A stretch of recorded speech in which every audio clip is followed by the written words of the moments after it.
Leadership is not a position or a title. Leadership is action and the example. दोस्तों, आज हम बात करेंगे लीडरशिप की। वो कौन सी क्वालिटीज हैं जो एक लीडर में होनी चाहिए जो उसे सक्सेसफुल बनाती है। मैं आपके साथ 5 ऐसी क्वालिटीज का डिस्कस करना चाहता हूं जो कि एक सक्सेसफुल लीडर में होनी चाहिए या एक सक्सेसफुल लीडर में होती है। सबसे पहले क्वालिटी है कम्युनिकेशन। एक लीडर को अपना आइडिया सेल करना होता है, एक लीडर को अपना आइडिया शेयर करना होता है या उसका पास जो भी थॉट प्रोसेस है उसको अपनी ऑडियंस के साथ शेयर करना होता है। तो ये जरूरी है कि जो लीडर है वो उसकी कम्युनिकेशन पावर अच्छी हो और वो अपने आइडिया को अपनी ऑडियंस के सामने बहुत अच्छी तरह से पेश कर सके। कम्युनिकेशन 2 तरह का होता है, एक होता है वर्बल, एक होता है नॉन वर्बल। वर्बल में आप देखते हैं, वर्बल में भी वापस 2 में डिवाइड कर सकते हैं इसको आप। एक होता है ओरल, एक होता है रिटन। ओरल कम्युनिकेशन आप अपने जो आप कहते हैं या जो आप बोलते हैं दैट इज ओरल कम्युनिकेशन।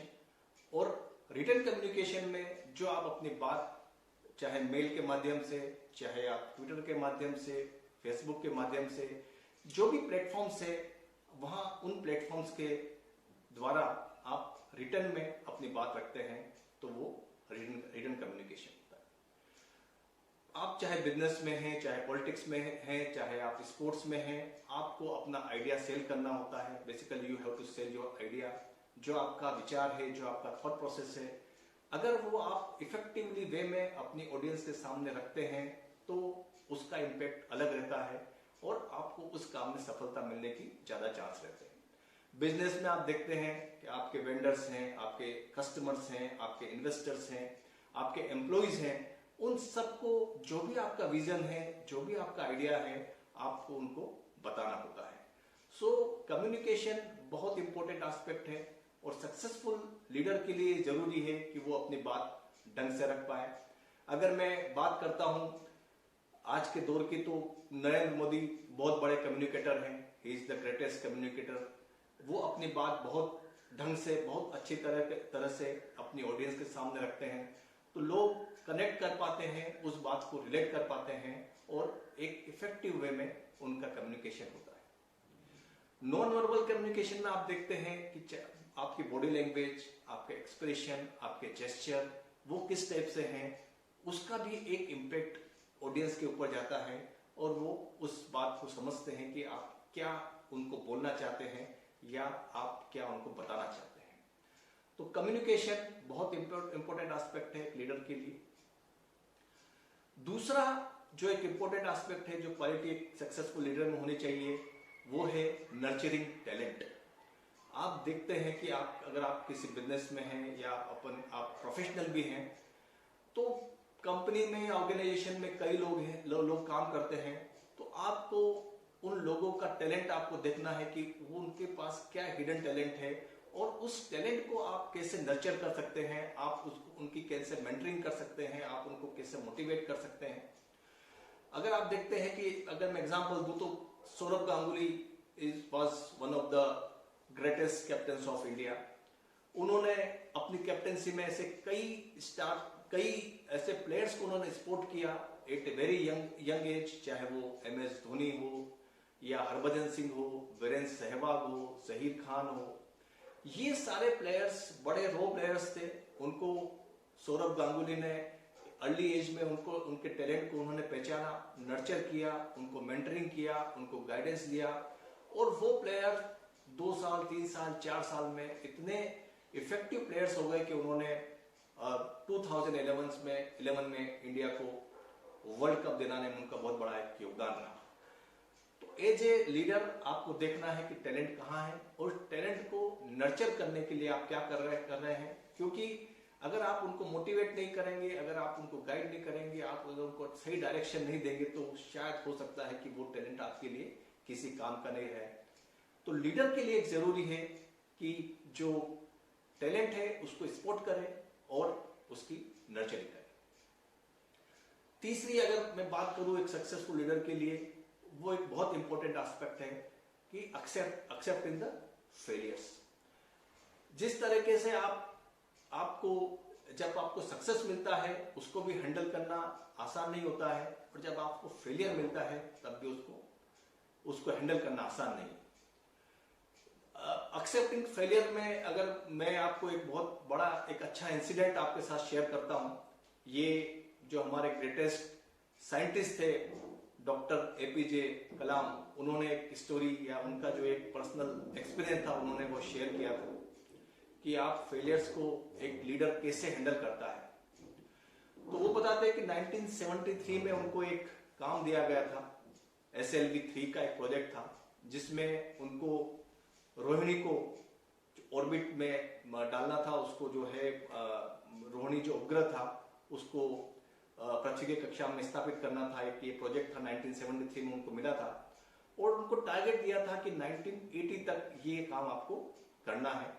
तो वो उस प्रोजेक्ट के डायरेक्टर थे, उनको सारे रिसोर्सेज दे दिए गए थे, उनको जितना भी फंडिंग की जरूरत थी वो सब उनको दे दिया गया था, और एक्सपेक्टेशन ये था कि 1980 तक ये काम आप कर दे। उन्होंने जितनी भी साइंटिस्ट की टीम थी उन्होंने काफी मेहनत की, सब लगे रहे, और 1979 अगस्त में उनको लगा कि हाँ अब सारा हमारा प्रोजेक्ट पूरा हो चुका है और अब हम इस कंडीशन में है कि हम इसका जो है प्रक्षेपण कर सकें, और रोहिणी का जो है इसको स्थापित करने की बात है वो हम काम कर पाए। तो अगस्त 79 में ये काम जो है जब नियत दिन ये काम जब शुरू हुआ कि भाई ये 15 अगस्त या 12 अगस्त की बात है, और जब वो सब कुछ सुबह 7 बजे ये काम शुरू होने वाला था, लेकिन जब प्रक्षेपण के 4 या 5 मिनट पहले जब वो सारा टेस्टिंग हो रही थी और जब फाइनल सारा देखा जा रहा था कि सब कुछ ठीक है या नहीं है, तो उनके कंप्यूटर में एक जगह ये एक थोड़ा सा उनको शेयर किया, कंप्यूटर ने बताया कि भाई ये थोड़ा सा इसमें प्रॉब्लम है और ये आपका जो है प्रक्षेपण ये सक्सेसफुल नहीं हो पाएगा। तो ये कंप्यूटर में उनको एक इंफॉर्मेशन दी, और जो उनके दूसरे जो टेक्निकल डायरेक्टर थे जो उनके साथ काम कर रहे थे 4-5 लोग, लेकिन उन्होंने कहा कि भाई ऐसा कोई प्रॉब्लम नहीं है और ये आपका जो है प्रक्षेपण जो है सक्सेसफुल हो जाएगा, कोई चिंता की बात नहीं है। तो उन्होंने अपने जो टेक्निकल टीम था उनकी बात सुनी और प्रक्षेपण किया, और अनफॉर्चुनेटली फर्स्ट स्टेज तक तो सब ठीक रहा, लेकिन सेकंड स्टेज में जो है वो फेल हो गया, और वो बे ऑफ बंगाल में आपको जो उपग्रह था रोहिणी वो बे ऑफ बंगाल में गिर गया, और ये पूरा फेल हो गया, ये जो भी प्रोजेक्ट था ये फेल हो गया। और उस समय उस इसरो के जो डायरेक्टर थे, जो चेयरमैन थे, वो प्रोफेसर सतीश धवन थे, और सब तैयारी के हिसाब से उन्होंने सुबह 8 बजे प्रेस कॉन्फ्रेंस का आयोजन रखा हुआ था उन्होंने, लेकिन अनफॉर्चुनेटली ये प्रोजेक्ट फेल हो गया। तो प्रोजेक्ट डायरेक्टर के तौर पे एपीजे अब्दुल कलाम सोच रहे थे कि ये तो बहुत बड़ा फेलियर है और इसकी जिम्मेदारी मुझे लेनी चाहिए, लेकिन उस प्रेस कॉन्फ्रेंस में डॉक्टर सतीश धवन खुद गए और उन्होंने कहा कि भाई ये मेरी टीम ने बहुत इसमें मेहनत की, उन्होंने बहुत एफर्ट्स लगाए, लेकिन किसी कारण से हम इसमें सक्सेसफुल नहीं हो पाए, और इस ऑर्गेनाइजेशन का चेयरमैन होने के नाते ये रिस्पॉन्सिबिलिटी या जो अकाउंटेबिलिटी है ये मेरी है। मेरी टीम ने बहुत अच्छा काम किया था, लेकिन किसी कारण से वो सक्सेसफुल नहीं हो पाए। डेफिनेटली वापस हम मेहनत करेंगे और हो सकता है कि अगले साल तक इस प्रोजेक्ट को हम सक्सेसफुल कर दें। सो नेक्स्ट ईयर 1980 में वापस जुलाई तक सारा काम किया गया, और जब नियत दिन वापस प्रक्षेपण की बारी आई, और फॉर्चुनेटली 1980 में ये प्रोजेक्ट सक्सेसफुल हुआ, और उस दिन भी प्रेस कॉन्फ्रेंस की गई, उस दिन भी मीडिया वाले आए हुए थे, लेकिन इस बार जब मीडिया वालों को बुलाया गया तो सबसे आगे डॉक्टर एपीजे कलाम को किया गया।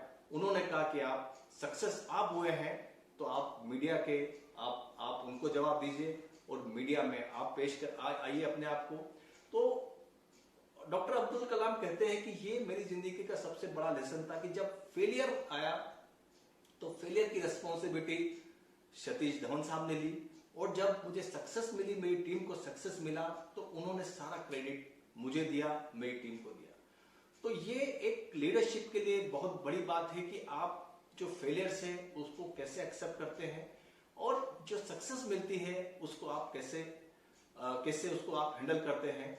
तो सक्सेस का जो क्रेडिट है वो आपको टीम को जाना चाहिए, और फेलियर का जो क्रेडिट है या फेलियर की जो रिस्पॉन्सिबिलिटी है वो लीडर के ऊपर आनी चाहिए। तो ये एक बहुत बड़ा एक एग्जाम्पल उन्होंने दिया था। सो लीडर के लिए एक जरूरी है कि वो जो फेलियर्स है उसको कैसे एक्सेप्ट करता है और उसको कैसे रिएक्ट करता है। फोर्थ जो क्वालिटी होनी चाहिए एक लीडर में, वो होनी चाहिए ऑनेस्टी एंड इंटीग्रिटी।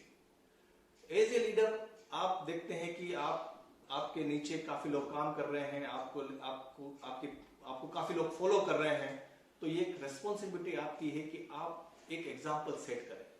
आप अपना एक ऐसा एग्जाम्पल सेट करें कि आप ऑनेस्टी एंड इंटीग्रिटी बहुत इंपॉर्टेंट एस्पेक्ट है, बहुत इंपॉर्टेंट चीज है ये। और अगर आप ऑनेस्ट नहीं हैं तो हो सकता है कि आपके जो फॉलोअर्स हैं वो भी ऑनेस्ट नहीं रहे। और जिंदगी में आप देखते हैं जो भी बड़े बड़े लीडर्स हैं, बिजनेस लीडर्स की भी बात करूं, चाहे अजीम प्रेमजी हैं या रतन टाटा हैं, उनकी जिंदगी में ऑनेस्टी एंड इंटीग्रिटी का एक बहुत बड़ा रोल रहा है, और वो उसी कारण से वो सक्सेसफुल रहे हैं। और फिफ्थ जो इंपॉर्टेंट क्वालिटी जो लीडर में होनी चाहिए वो होनी चाहिए कि डाउन टू अर्थ एटीट्यूड।